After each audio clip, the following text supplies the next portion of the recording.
Algae is one of the most disgusting organisms that can invade your pool, after water bugs, of course. Those things are disgusting. But when it comes to pool ownership, few things are worse than heading out into the backyard for a nice swim and then finding a bunch of green stuff. So you may be thinking, what's the big deal? I'll just throw some algicide in there and it'll all be chill, daddy-o.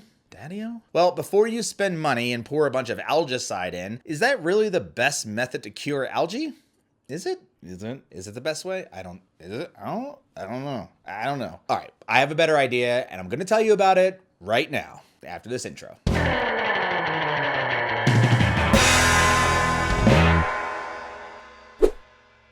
All right, quick disclaimer. Everyone has their own way to maintain a pool, just like we all have our own personal truths. But in the end, our goal is to just help you. The information in this video is based on my personal experience in the pool industry and the research that we've done here at swimuniversity.com. And I'm sorry if I missed anything, but if I did, please leave a comment and let me know, and also to help your fellow pool owners out. All right, so you can get 3 types of algae in your pool: green, yellow, which is also called mustard algae, and black, the worst and most difficult to remove. Now, I know algaecide sounds like something that will kill algae, just like pesticide kills bugs. I don't know, so many air quotes. And it actually does to a degree, but here's the problem. The active ingredient in algaecide, the thing that actually kills algae, is usually copper. And what eventually happens to copper? Well, it oxidizes. It basically rusts, or in copper's case, it turns green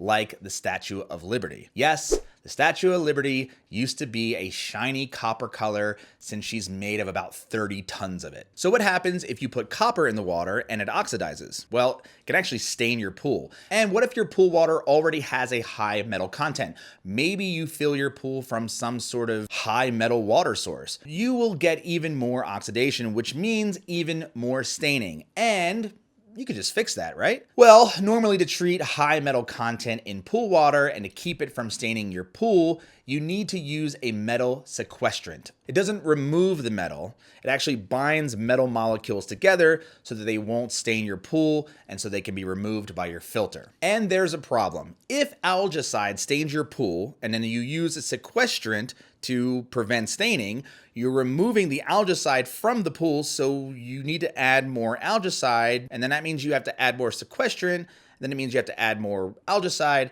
and then you have to add more sequestrant, and then you have to add more algaecide. So while you're sounding like a broken record, that algae is just watching and laughing at you while it continues to make itself comfortable in your pool. Not to mention, you're also wasting a lot of money and time. So there is a better way, and the answer will shock you, because the answer is shocking. No, I mean, it's literally shocking your pool with a high amount of chlorine that will actually kill algae dead. So here's what happens. Chlorine attacks algae at the cellular level by oxidizing it, which means removing some oxygen from it. And algae cannot live without oxygen, and neither can we. So the cell walls rupture. And then when that happens, algae stops growing and reproducing, and then it just dies. So shocking the hell out of your pool will take care of any algae problem. However, depending on the size of the problem, you may need to double or even triple shock your pool.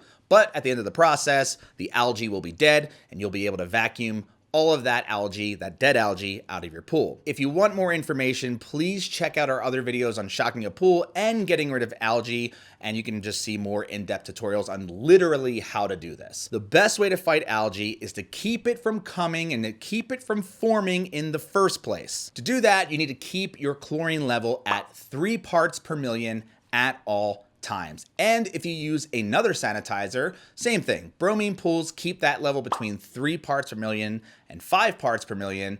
And for Beguanine or Baquacil pools, you want to keep the level between 30 parts per million and 50 parts per million to keep algae at bay. Proper sanitizers are only half the weapon. You need to keep your pool's pH between 7.4 and 7.6 for the algae fighting powers to really be effective. And by the way, if you go swimming or you take toys into a natural body of water like the lake or the ocean, you want to make sure that you sanitize everything before you put it back into your pool, because algae is notorious for hitching rides on swimsuits and pool toys, and just because you can't see it doesn't mean it doesn't exist.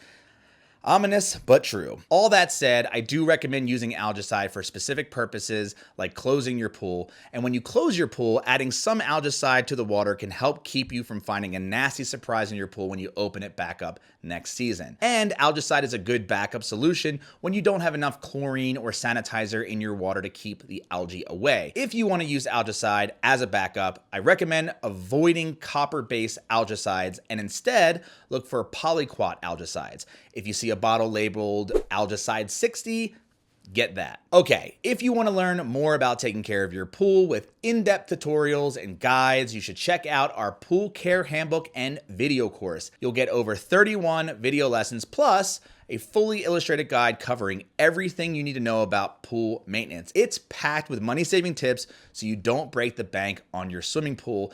This, I promise you, is the ultimate manual for every single type of pool, and it's always up to date, which technology. And because you're watching this entire video, and thank you so much for watching, you can get 10% off by using the promo code VIDEO. Just go to swimuniversity.com/pool-care-handbook or click the link below. If I missed anything, or you have any questions, please leave a comment. And if you want to learn more about pool maintenance and troubleshooting and product reviews, or even taking care of your hot tub, maybe you have a hot tub, subscribe to our channel for more videos like this one. And as always, happy swimming.